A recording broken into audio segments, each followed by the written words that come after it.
We're not deaf and blind to what is happening in our government, and during calamities, a lot of dead casualties.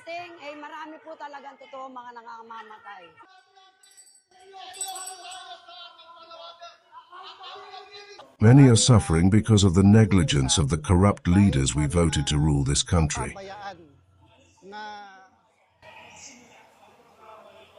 We are here not of politicking.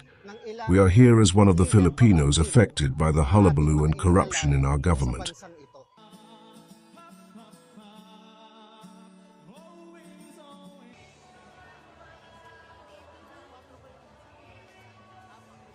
We are here to fight against what's happening in our country. We can see the problem in our government, that instead of addressing the problems of our country, is that their priority is politicking and fighting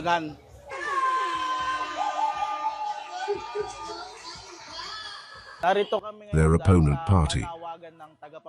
Then we learned about the 1 trillion pesos stolen from us, and we can't see the sincerity of their investigations because all of them might be involved in the scandal. That's why we are here as Filipino citizens, shouting for justice on the stolen money for our country.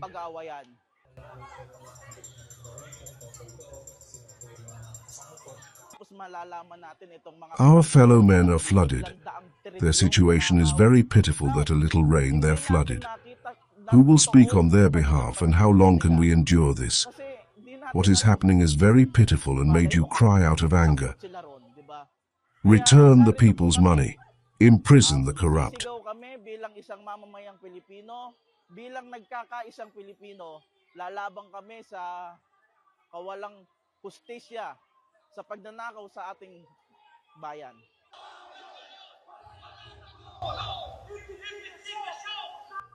These thieves have made us very outraged because we pay our taxes, and these officials just plunder the treasury and rob us of our future. We hope we'll get justice and the stolen money will be returned to the people. Nakakaawa lang, nakakayak lang. Mga kapatid at mga kababayan, alam po natin ang mga tagubilin.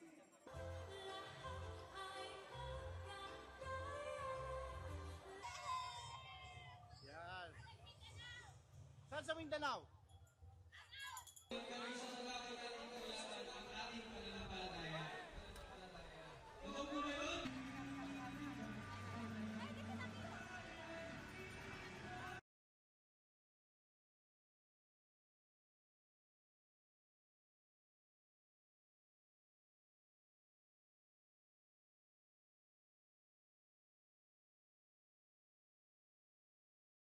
Organisasyon upang sama-sama nating isatinig ang napakahalaga at napapanahon.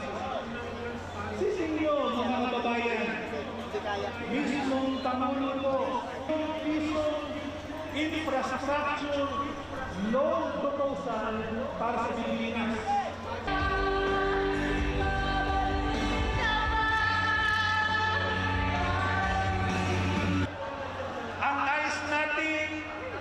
Pagbagsak ng katiwalian.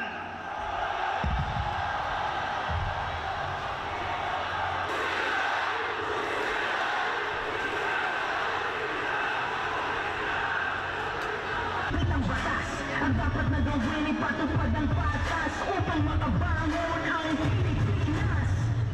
Kaya ipinapanawagan po natin ang mga sumusunod. Bawat Pilipino sa resulta ng pagdinig sa kaso.